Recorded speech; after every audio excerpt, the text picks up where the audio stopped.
First question is from Todd Flynn, Cerebral, Tennessee. Ron, did you ever consider a snake pit type training for your beginners? How did you feel about Eddie's snake pit?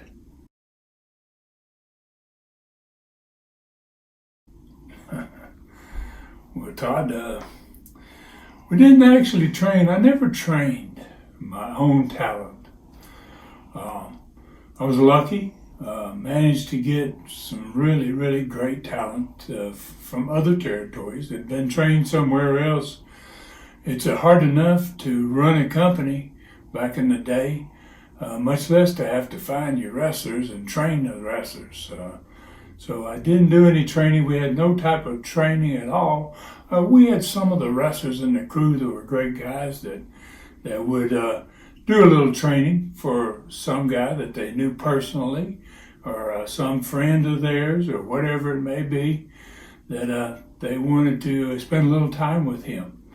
And so they would, some guys, that's how Wendell Cooley got the business. He got started by Bob and some of his boys, and got the opportunity to work with them regularly. But as far as having any type of training program within the company, we didn't have that. And the other one about the snake pit and Eddie, man, how did I feel about Eddie Graham and the snake pit? That's a pretty heavy duty subject there, the snake pit.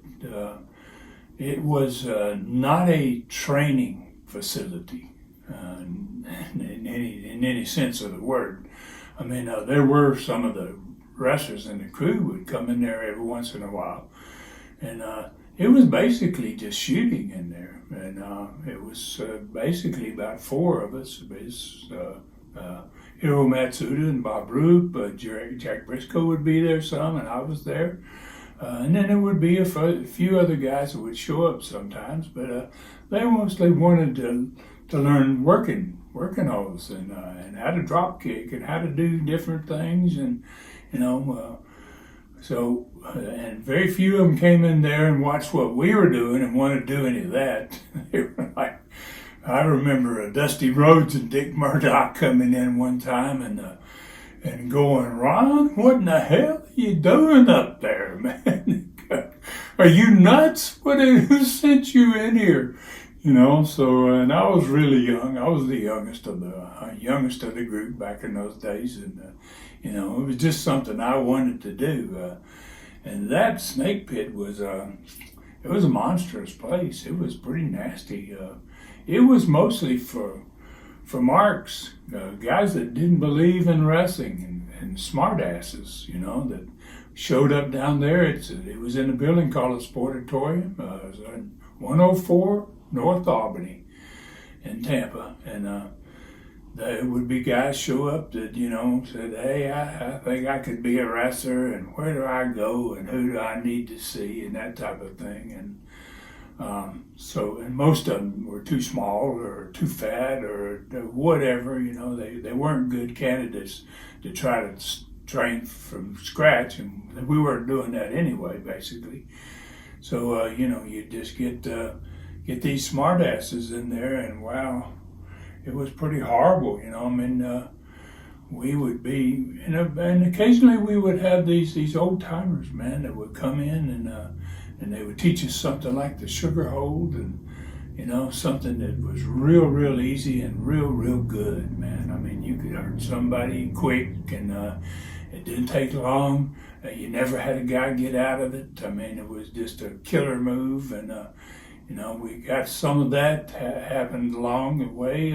Billy Robinson would show up sometimes, Gordon Nelson was taught us the sugar hold. He was a great guy, and the sugar hold is a great example of kind of what the snake pit was all about. Because I remember the day that Gordon Nelson came in there, we didn't have any marks that day to deal with. And if we did, 3 or 4 guys were there that were going to, that thought it wasn't real or whatever. And, Eddie would split them up. Everybody got one. And, and then if it was an extra one, he'd take care of it himself. And a lot of times he ended up taking care of it himself after we beat the heck out of him and made him scream and holler and stretched him really good. But I remember when Gordon Nelson came in and they showed us the sugar hole. And we had a guy, I guess there was a guy, must have been one guy in there. And Eddie said, guys, we're going to let Gordon Nelson show you guys something here. And so he put the sugar on him. And I remember my dad's uncle, my grandfather's brother, Lester Welch, was there that day. And several other guys. And they had heard of Gordon Nelson. He's an old-time shooter from England. Had a great reputation. And so he put the sugar hold on the guy. And and the guy started squirming around, and he got this arm in there, and his hands are over his head. He's laying on his side. He can't go anywhere. He can't do anything at all. And Gordon Nelson wasn't having to apply any pressure or anything. He wasn't trying to really hurt him, And I remember Lester walked up to the apron, and we were right there on the edge of the apron. We got a real close look at the hole. We want to see it really good. Later on, we tried it, and he showed us how to do it, and we did it on him. He'd do it on us. But this guy, he was doing it for real. And so Lester got right there real close, and he had the guy, only 2 or 3 feet away from him, and the guy, at this point, he's making all these noises, and he can't hardly even give up. He's in a bad position there, It's a darn horrible hold. And so Lester says, "How bad can you hurt him?" Real, they're just talking back and forth like they're having dinner together somewhere, right? And he goes, "Well, how bad can you hurt him with that hold?" And Gordon says, "Well," he says, "about another 30 seconds and he'll be bleeding out of his ears." I was standing there and like, did I hear him correctly there? Wow, that was great hold. And like I said, wow, we spent the rest of that training session learning how to properly do the old snake, the old horrible move that it was, man. So that's kind of the story about the snake pit, and it was a good name for it, perfect name for it. It was like walking into a snake pit, and especially for those marks. I saw some unbelievable experiences, saw some unbelievable, horrible things happen to guys in there. But I never saw them leave saying that wrestling was fake. And they come in, and some of them weren't smart enough to keep their mouths shut. If they were nice and polite and respectful, then you didn't hurt them too much. But if they were smart alecks, and I know this is all a bunch of fake stuff, but boy, you didn't want to say anything like that. I remember one come in with a mask on one time. It was like, whoa, he's hurt, that's for sure. But wow, one of the strangest places for wrestling, a tremendous reputation, that place, and wow, the Snake Pit, nobody could ever forget that one. Our next question is from Kirk C. Roger, Mobile, Alabama. Did Ric Flair ever lose the NWA belt to anyone at Southeastern Wrestling? Because you had some of the best talent in the world. Seems like the NWA had it fixed where Ric Flair was the face of the NWA.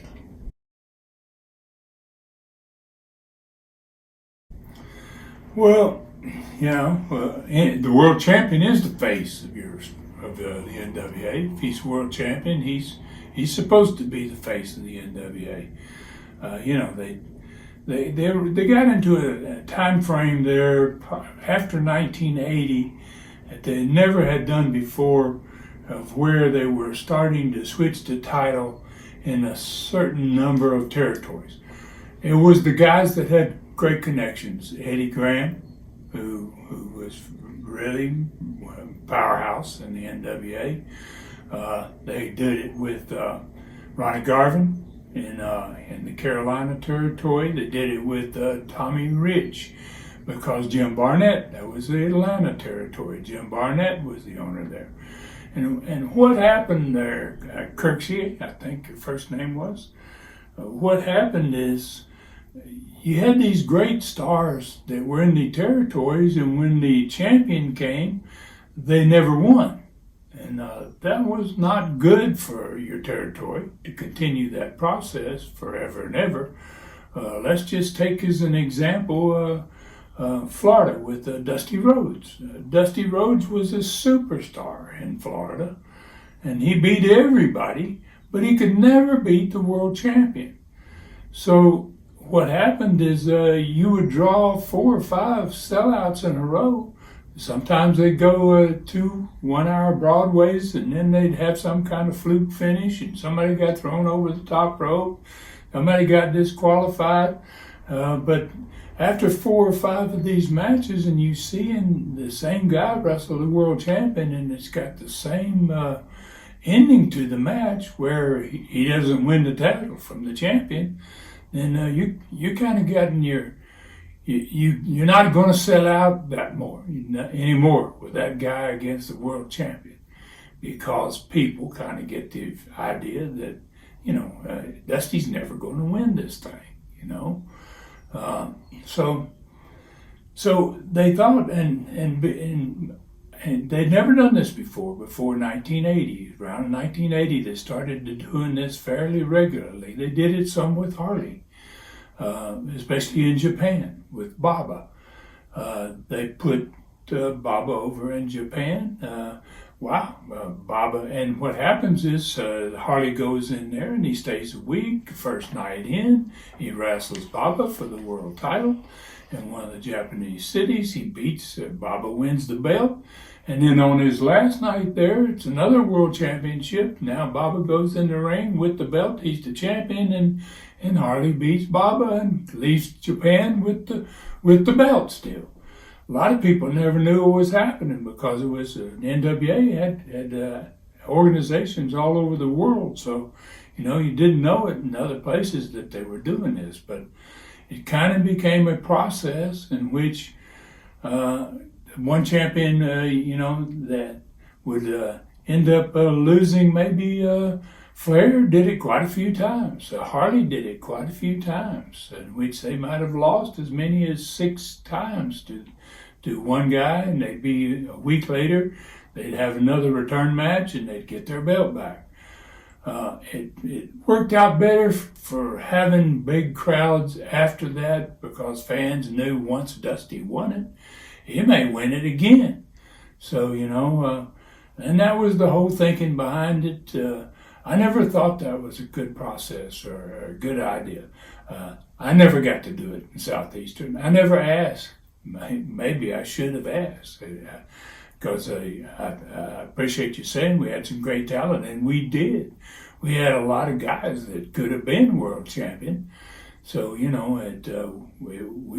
were probably a good company to have something like that happen, but I never asked for it to happen. So, but Kirksey, that's a good question, and the NWA was a really, really strong organization. They had some fantastic champions, and I think it kind of belittled their champion once he got beat 4 or 5 times while he was champion. Even if he got the belt back in a week, 3 days later, whatever it might be, he still was not that undefeated world champion. And so I think that took a little bit of the spice away from the world champion, and that was probably a mistake. Our next question is from William Aarons, Muncie Valley, Pennsylvania. Hey Stud, you always seem to have had great managers working in your territories, like Don Carson and Gorgeous George Jr. But are there any managers you wish you could have brought into work but never had the chance? Thank you, Stud, for all the work you put into these videos. That's a good one. Yeah, we did. We had some great managers. You left out one there, man, that was really, really super. especially in Knoxville territory, was Ron Wright. And once the USA came back in there in 1988, he was the only manager there. And wow, you got the two great ones there, George Jr. and Don Carson. And Carson was crazy good. So was Gigi, very good manager. They were great managers. God, they were everywhere in the country, and some of them were just outstanding. J.J. Dillon was a great manager. I thought he was really good. He spent some time in Florida. And Gary Hart. And Gary Hart kind of had he was in managing that group of freak heels. The Korean Assassin and all kinds of great heels there right before Dusty turned babyface. And Eddie Graham got to where he started buying billboards in the city, and he put his billboards was Gary Hart and his army. And I knew there were some killer dillers in his army, and Gary was a great manager. I was with him in Australia, saw him in Australia in 1971. Great talent, a really great talent. The business is just very, very lucky about all the great managers that they had and everything. So Ron Wright, like I said, to me, is probably better than Gigi and Don Carson in a way. Especially when he did it in USA, he wore a tuxedo and a top hat. He bought himself a little cane out there, and he ended up, every time somebody got thrown out of the ring or whatever, he went to work on him with his cane out there on the floor while the heel kept the referee's attention away from him. And he had tremendous, tremendous heat, and a great worker too before he had to become a manager. And that's what happened in the business. Is a lot of wrestlers that were great. Once they got older, they could still talk, and if you could talk, you could be a great manager. And business was loaded with them, and that's a very good question. Our next question is from Wesley Rogers, Tellico Plains, Tennessee. What was a normal day at the office like for you, and how hard was it to separate Ron Fuller the wrestler from Ron Fuller the family man, for instance, enjoying a day out with the family?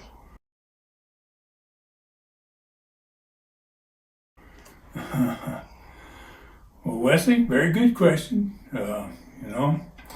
And I guess I'm probably going to disappoint you here, Wesley, because, and this is honest to God truth, I ran 4 different wrestling companies, started 4 different wrestling companies, and ran all 4 of them.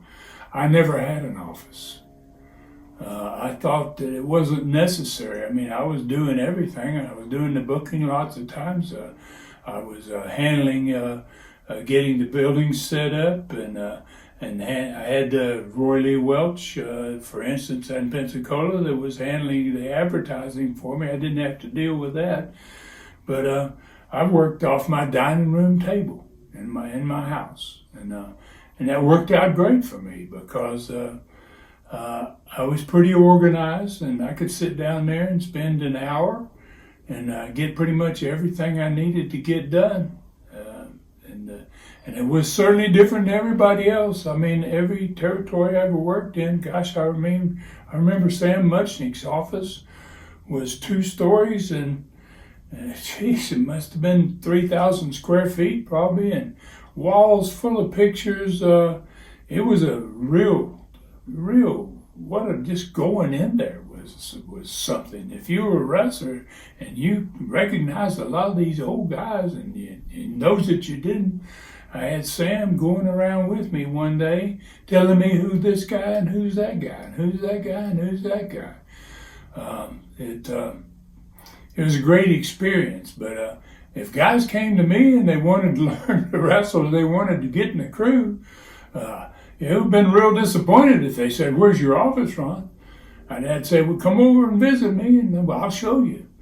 So and I guess everybody figures that, and just about everybody that I know of had an office, a big office of some kind, but I never had a need for it. I didn't think it didn't make sense to spend the money just to have an office if I'm not going to ever be there hardly, and it gave me more time to do the second part of what you asked there, to spend with my family, which was great. Because I was right there at home, and when I got finished with whatever I need to do business-wise, if I wanted to go to the beach and take the family to the beach, then we got our suits on and we just went right out the door. We left the office and went to the beach. I guess that's a better way to describing it, as best I can. I never felt the need for it, and I never had one, and it's probably a disappointing answer for you, but it didn't make sense to have one and spend extra money on it. I always felt like your office didn't draw you a dime. People didn't pay to see your office. They paid to see your talent and see your matches. So that was my way of thinking, and I was probably pretty unique about that. Our next question is from Phil Lynott, New Brunswick, Canada. Was it more difficult to wrestle with a mask? I'm thinking in terms of heat, visual impairment, and breathing restrictions.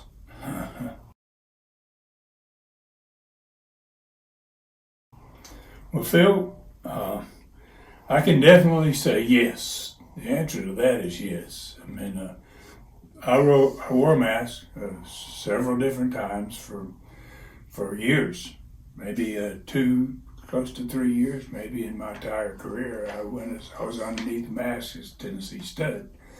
And I found out all of those things to be true. You couldn't see good, you couldn't breathe good. And it was very confining.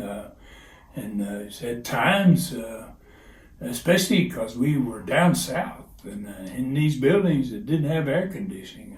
And Dothan, Alabama comes to my mind right away, because it was a big old steel building that, the heat would be at 98 degrees during the day and the sun beating down on that tin roof.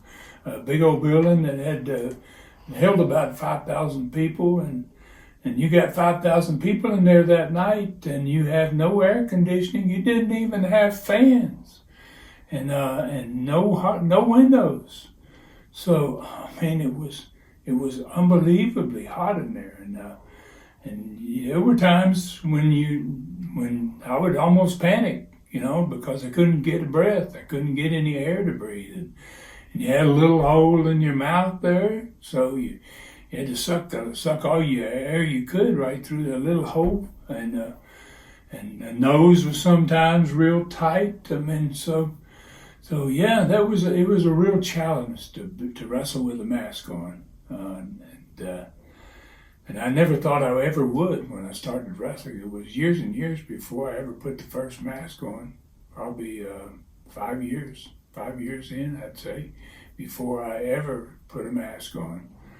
And I found out what it was like. But great question, though, sir. And I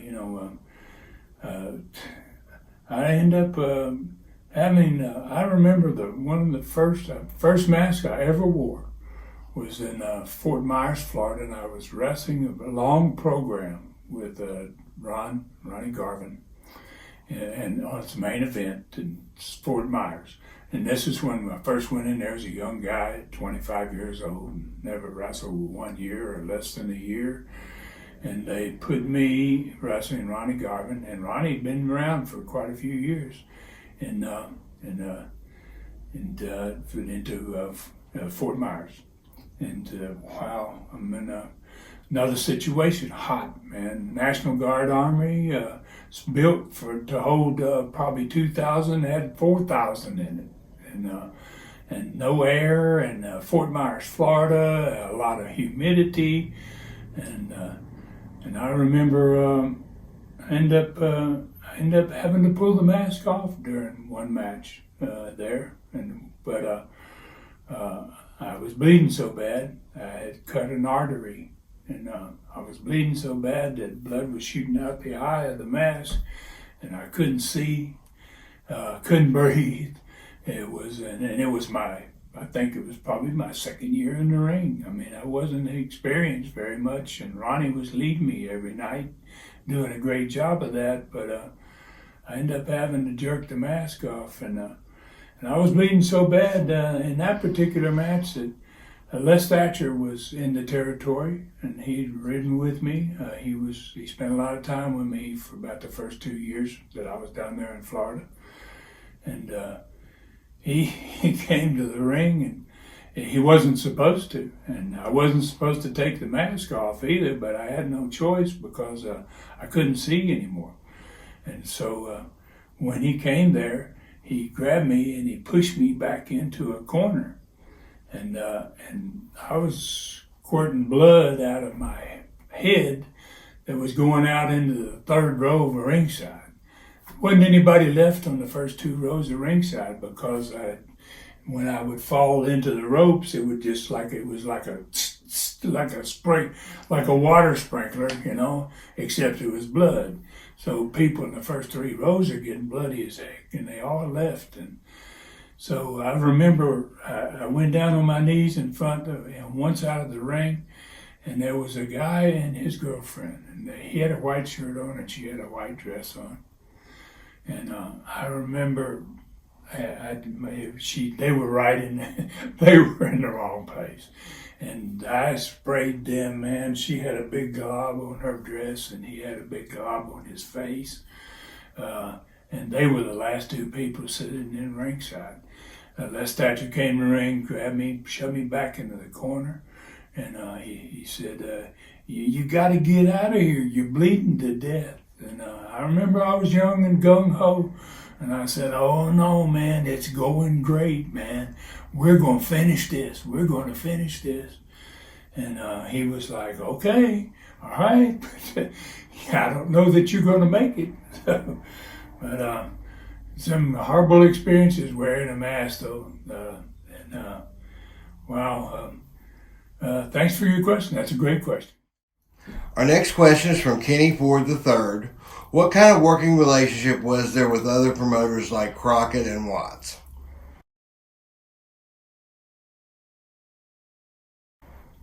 Wow, Kenny. Well, you picked 2 good ones there. As far as I'm concerned, totally different guys, individuals. Bill Watts had a reputation for being a pretty bad guy, and he didn't take much crap, and he wanted to be the boss, and he was the boss most of the time. He was a lot older than I was, and he was the booker, and he owned his own territory and everything. He'd gone through it. He'd paid his dues, and I had a great relationship. I may be one of the very, very few wrestlers that ever had a great relationship with Bill Watts and really liked Bill Watts. Bill picked me to win the Georgia belt. After he won the Georgia title, he was a top heel in Georgia. He was going to Florida to book, and they wanted him to put the belt on Mr. Wrestling number 2. And he refused to. I don't know why. I don't know what the circumstances. In fact, I had never met Bill Watts at that point. This was about 1972. And I'd been in the business for 2 years, going on 3 years. And so Watts was booking in Atlanta and leaving Atlanta and going to take over in Florida. So they had to ask him. But because they were a little, even the owners of the company were a little hesitant to deal with Watts. He was kind of a bully in a way. And they said, well, who would you put over? And like I said, I had never met Watts before. I'd heard of Bill Watts, but I'd never met him. And he told them, he said, I'd put over Ron Fuller in Florida. And so they called me up and said, Ron, we need you to come to Atlanta, and Bill Watts is going to put the Georgia belt on you, and 2 weeks later you're going to go back, and Wrestling 2 is going to beat you for it. And I was like, wow, cool. Atlanta was a tremendous town. wow, and it was doing great. Had opposition. They had two companies in there working at that time. They were selling out both Friday and Saturday nights in the same building. And so I went in there and had a sellout. I'd played basketball there, and I had a lot of my old basketball players found out that I was wrestling there in Atlanta, and they came down and watched the matches and everything.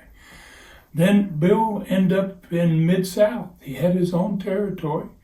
He bought the Oklahoma territory from the old gosh, it'll come to me here in just a second. He was a great promoter there, and blind Leroy McGurk. And he bought that Oklahoma territory from Leroy McGurk. And that territory went into Oklahoma, it went into Arkansas, it was all of Louisiana and in Mississippi. And I was at southeastern Gulf Coast, Alabama, next to Watts's, butted up against Bill Watts's territory.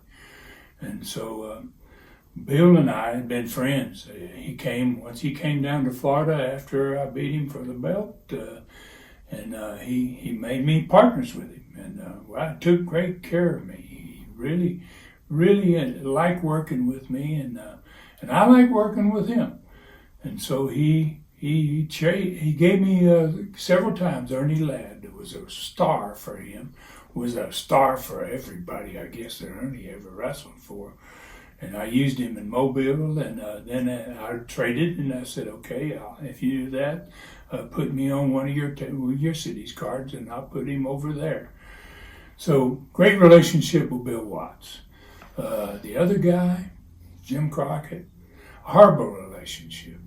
And I really don't know why that was. When I started in 1974 with Southeastern in Knoxville, it was Crockett Sr., Jim Crockett Sr. The boys weren't really handling business. And, so Jim Sr. was handling business. He was great friends with my grandfather and my father, Crockett Sr. And when he turned the business over to the boys, and there again, I'm the very next state to them. I'm in Tennessee, they're in North Carolina, they're in Virginia, they're in, right up that East Coast there. Mid-Atlantic it was called, and basically they had all the states in the Mid-Atlantic. Big, huge territory. And then I was running a few towns in the corner of Virginia, down close to the Tennessee line, over at the Kentucky line, up to West Virginia. I was even running some towns in West Virginia. And first call I ever got from Jim Crockett Jr., he said, Ron, I don't want you running my towns anymore. And I apologized. I said, I never knew they were your towns. I mean, I've been running them for a couple of years, and your dad never complained about it. He goes, well, I don't want you running them, So, we were doing good, didn't need his towns. They were small towns, and they weren't drawing as near as much as towns in Kentucky and Tennessee were. So it wasn't a problem, but as an answer to your questions, and with the two promoters that you brought up there, I had a great relationship with Bill Watts, and I had a pretty sorry relationship with Jim Crockett Jr. Our next question is from Kenneth Pribick. I'm from the great state of Michigan, so I have to ask, did you ever work with the one and only real Sheik? And if so, what's your opinion?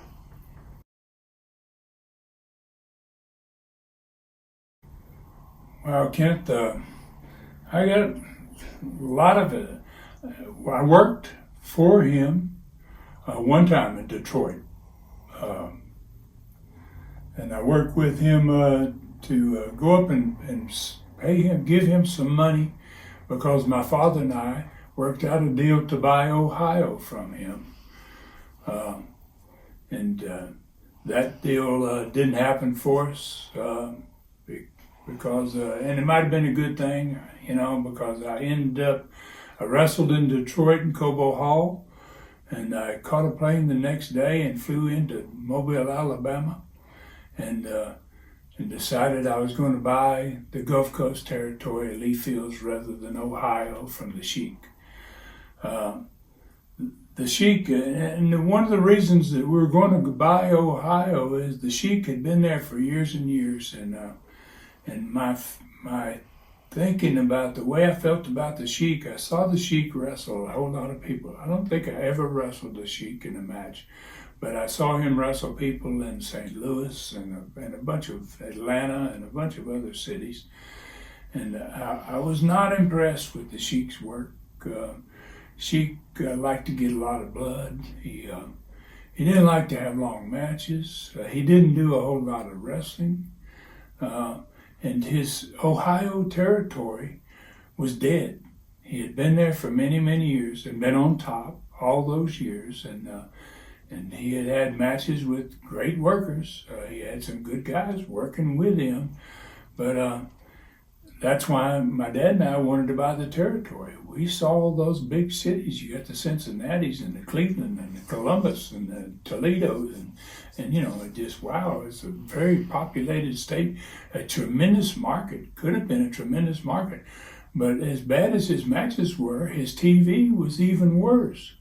So, you know, I don't think he ran a very good business, and I never liked the style of wrestler that he was, and you know, I don't have a whole lot. I can't say a lot of good things about the Sheik, so I don't want to say a whole lot of bad things either, because I really didn't know him very well. Sat down with him for 20 minutes in a dressing room in Cobo Hall in Detroit.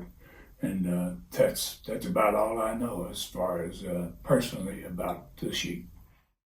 Our next question is from John Standridge, Loudon, Tennessee. How hard was it keeping kayfabe when out in public? Say if you were a heel at Wright's Cafeteria and Bob Armstrong walked in to order. Was it difficult to not say, hey, come over here and sit down? From Loudon, Tennessee.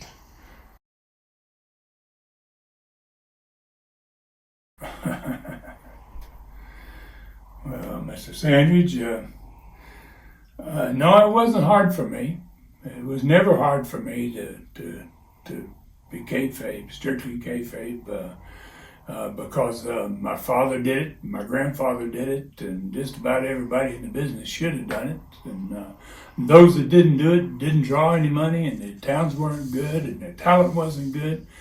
And so when I started promoting, I made it everybody that ever came into my territory knew that if you got caught doing something like that, where you would say, hey, make a big deal out of it, come on over here and sit at my table, you were gone the next day.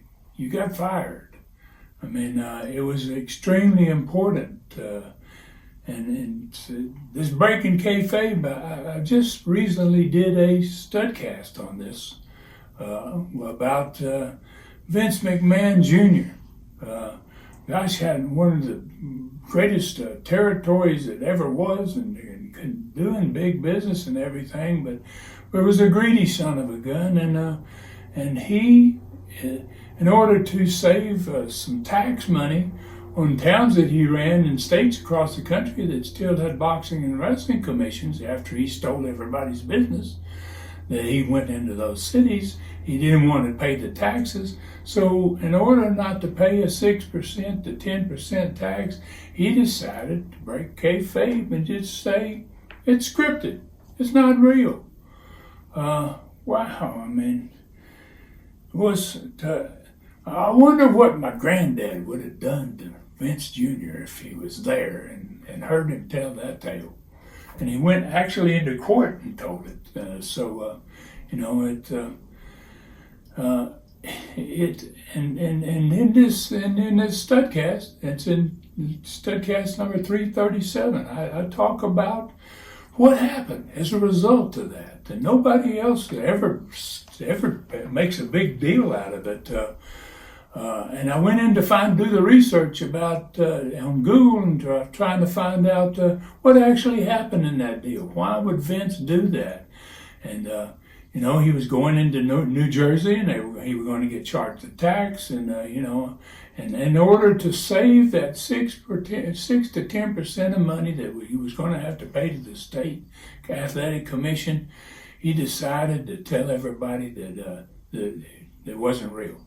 And then Google, not hearing anybody else's take on what this was all about, they said that Vince, that people didn't care, that it didn't hurt the wrestling business at all. People didn't care, and all they wanted to see was the wrestling. If they liked it, that wasn't going to hurt the business. And then they finished off with another line that says, Vince McMahon that went on to draw the greatest crowds in the history of the sport and made it bigger than ever. And if I took the first part of this number 337 Studcast to say that that's all bullshit, and I prove it. And you're talking about kayfabe and a situation of kayfabe, and I believe that when Vince did that was the first lick of his killing the wrestling business, not making it bigger than ever. And anybody that believes it's bigger than ever, if you listen to that Studcast, it's the first half of that Studcast, I lay it out on the line, and I've been getting the response. I just turned that loose. That Studcast just went out, in fact, yesterday, a couple days ago, and it's I've just been inundated. I mean, fans from all over the country are going, Ron, you're exactly right. They think back about all the things, how big wrestling was before he got hold of it. And his wrestling, his television audience, the last week in 2023, total people watching wrestling in America, at least America, and it may be in the world, but I'm just going to say America alone, was 4,003,000 people. I went back and took an estimate of my territory in 1985 before he killed all the territories, and I estimated that the TV audience back before McMahon did what he did to wrestling was more than 10 million, more than 10 million, at least. And I'm probably shortchanging that. And all the live events that were there in 1985 with territories running 6 nights a week all over the country. And then he comes in there, and nowadays they got one TV. They got one live show most of the time. And no live event anywhere else. They use that show to get for their television. So and they can't fill buildings on the one night they have the live event. They give the tickets away a whole lot. I mean, there's no comparison to what was happening in American wrestling prior to Vince McMahon Jr. saying that wrestling was scripted. And great question though. Mr. Sandridge, and no, I don't believe that would have ever happened, and I'm pretty darn sure it never did happen, because I had guys in the territory that loved to protect the business, and if they ever saw or heard that happen somewhere, they would have come to me and told me. Our next question is from Ann Tillery, Montgomery, Alabama. Ron, I hope this doesn't sound too personal, but I have many questions to ask about your handsome grandson, Charles. Number 1, is he a wrestling fan? Which one of the territories or stuff today is he a fan of? Number 2, does he know the big footprint the Welch family has left on professional wrestling? Number 3, does he know his grandfather was a successful third-generation wrestler, promoter, and businessman? And number 4, does he have any plans to become a wrestler, play in another sport? I just want Charles to know his grandfather was a big part of our growing up in the 70s and 80s. He and Bullet Bob Armstrong were our heroes. The fans would have loved to have had this type of interaction with the fans when we were growing up watching wrestling.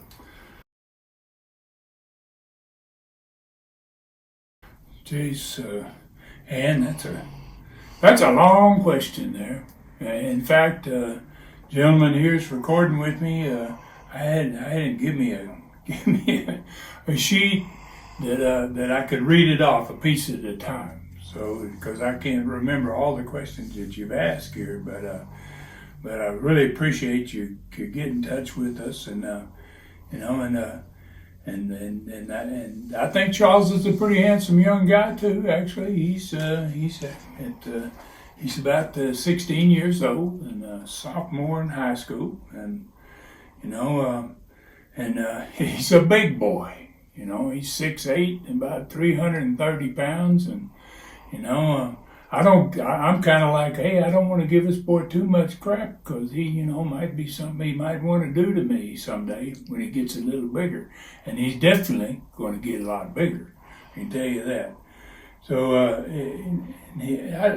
I think he's a wrestling fan. Yes. In fact, I took him and my oldest son to see an NXT event in the town they lived in Florida, down in Florida, and I know he enjoyed the wrestling that he saw there, and which won the territories, and I think he's probably, I don't think he watches a whole lot of wrestling, but I don't know. I don't live with him. I'd know a lot more if I lived with him, but I don't. But I do know that he probably thinks that he hasn't seen any much of the old stuff. What he's seen, if he's seen any at all, is new, because there is no old stuff for him to go and see. That market is all full now, and it's all full with the present day flip flop and fly. That's what I call it, and so I'm not sure. That which of the type of wrestling that he likes, today's stuff or the old time stuff, I don't know. But I do know that a couple of Christmases I have gotten down on the floor with him on my social media sites and done a little shoot holes with him and showed him a few holes there.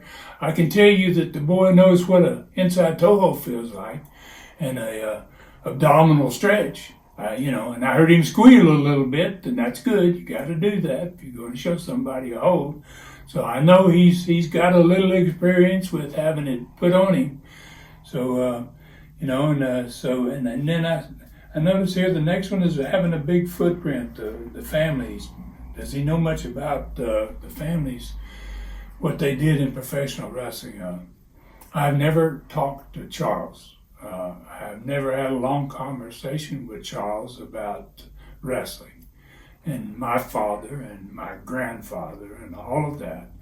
I have a feeling that my son has probably had that conversation with him, but I haven't.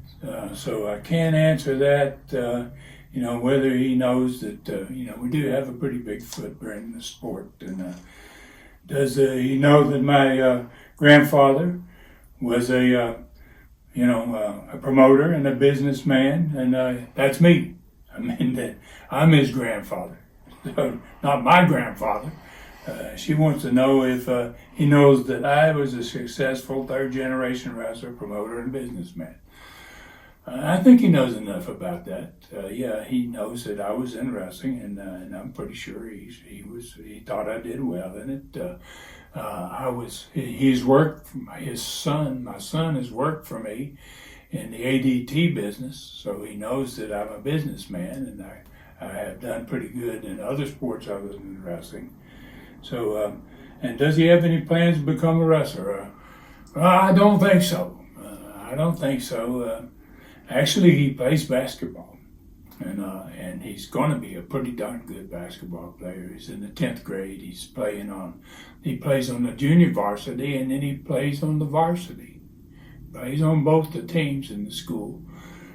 He's 6'8" and 330, and he's got a pretty good shot. He rebounds good. He's got a future, and I believe his future is in basketball. And I'm not so sure with today's wrestling that I'd want him to be in today's wrestling. So I hope the heck that he stays with basketball. I think he's going to do very well with it. And, I appreciate the fact that, you want him to know his grandfather is a big part of your growing up in the 70s and 80s. And I really, really appreciate that. That's a great compliment. And I know that a lot of people were affected by my matches and Bob Armstrong's matches. And, and as you say here, me and the Bullet were your heroes. And that's wonderful. And the fans, love this type of interaction. This is a great question. I don't get these kind of questions very often. This is a very personal one. It's about the family, and I appreciate it because it's very very good and it's respectful, and you have a great way of putting things here, and I really appreciate this, and I don't know exactly how old you are, Ann, but Charles is 16. He's gonna be maybe looking for some girls for long. So we just maybe bear that in mind. Our next question is from Edward B. Robinson, Evergreen, Alabama. I know that you had a very close friendship with Bob Armstrong, but when I think of other wrestlers who have passed away, I think of Ricky Gibson and Ken Lucas. Did you have a close friendship with them? In your eyes, were they key competitors in Southeastern Championship Wrestling?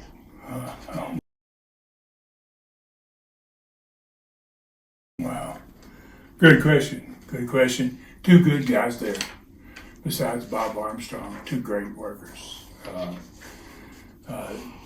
I did have a wonderful relationship with Bob Armstrong. Not just a business relationship, but a extremely close personal relationship as well with him and his boys. And then two great ones, Ricky Gibson and Ken Lucas. Wow. And I had a great relationship with both those guys. Ricky worked for me in two territories. He worked for me in Knoxville, and he worked for me also down there in his home, which is Pensacola, Florida. He comes from Pensacola, so so does his brother Robert. And what a great worker Ricky Gibson is, or was. And a great talent, good talker, great worker in the ring, kayfabe. He took care of the business and was respectful of the business, and he was what wrestling was all about. To be honest with you, he was what the sport was all about, and I really cared for Ricky, and Ricky knew that, and we were friends. I wasn't just the owner of the company. I was friends with a lot of guys, and I was true friends with Ricky Gibson and his brother too, with Robert as well. Ken Lucas is he's almost he comes from another cut. Ken came and worked for me in 1981, I believe it was 81, maybe into 82, in the southeastern Gulf Coast, and it's my first and only run with Ken. But I had great respect for Ken Lucas. I had seen Ken Lucas a lot of times when I was a boy wrestle, and he was one of those guys that would talk about kayfabe. He would fight a monster if he said anything bad about wrestling. Ken Lucas was that one bad dude, and he was tough. He could go, and I had great respect for Ken and I loved his wife. I had a lot of dealings with my wife and his wife, and Ken Lucas is a phenomenal wrestler, and I was really sad to see him go. It really hurt me because he was one of the greats, and he had respect from everybody. Everybody in the business respected him, and with good reason. He never did anything that I ever heard of, and he was around for twice Ricky, 3 times, maybe 4 times as long as Ricky was doing it. Ken Lucas was out there doing it all over the country, and I never heard anybody say a bad word about Kenny Lucas, and I sure can't say it about him or Ricky Gibson. And great question. Those two guys are great guys, and yes, I have real fond memories of both of them. Our next question is from Randy Baxter, Dandridge, Tennessee. Stud, what are your thoughts on Adrian Street's character and in-ring abilities? Was his character a shock to the boys in the locker room?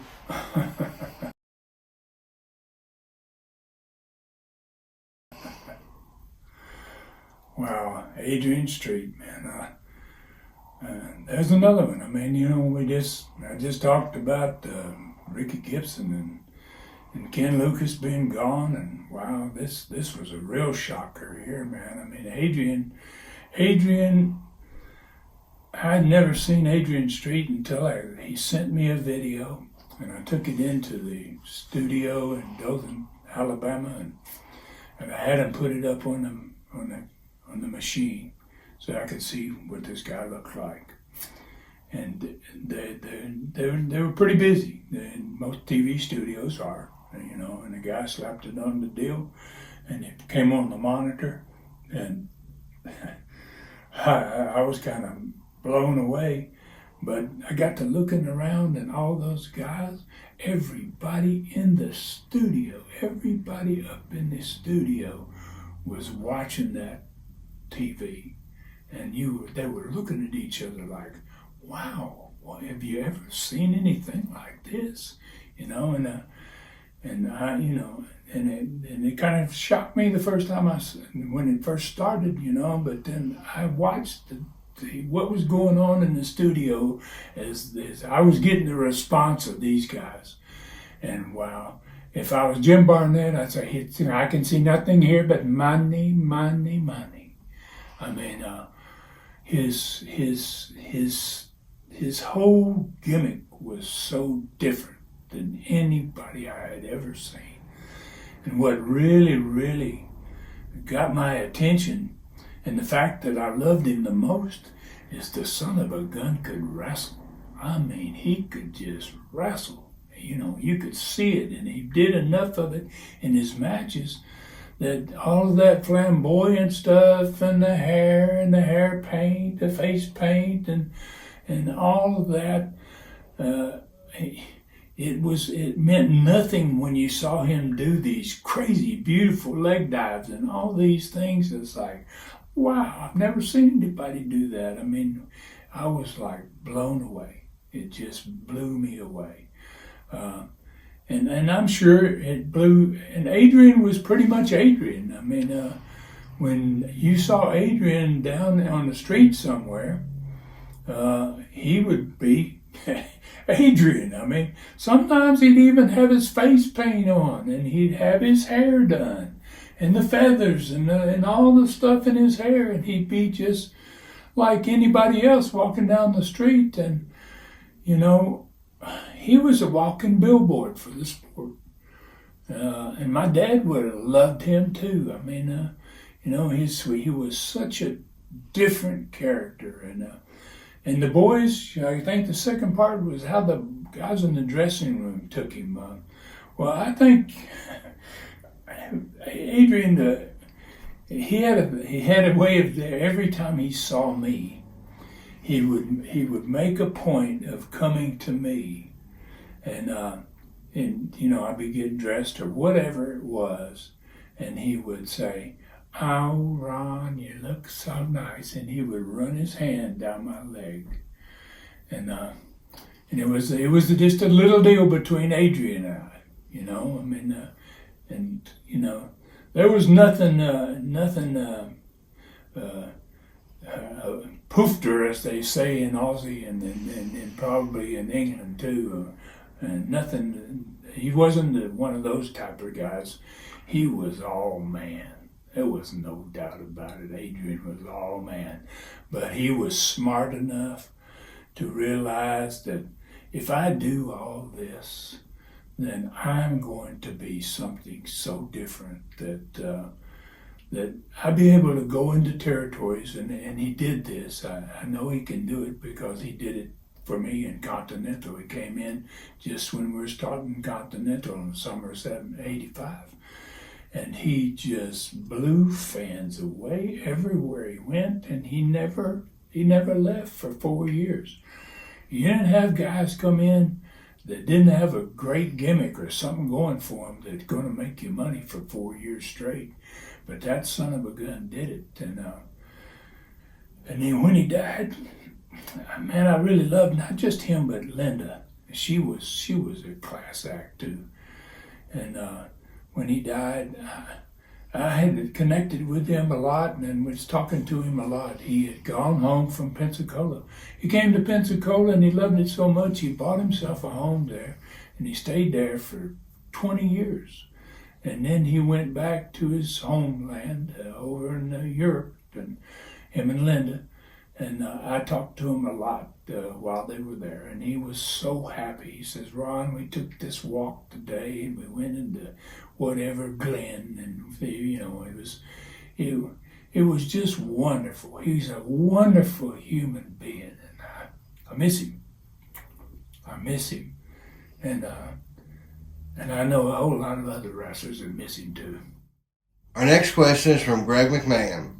Ron, do you think that Ron Wright would have been a big star nationally as he was in East Tennessee if he had left the area? I actually heard Terry Funks once say that the biggest reason he came to Tennessee was a chance to work with Ron Wright.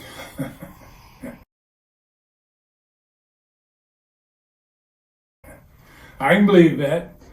I can believe Terry probably heard about Ron Wright. And Terry was in the Knoxville territory many, many times, working most of the time with me and sometimes with Rob. I don't think I ever booked him against Ron Wright. He never asked. If he'd asked, I would have definitely done that. And would Ron Wright have been a big star nationally as he was in East Tennessee? I say absolutely.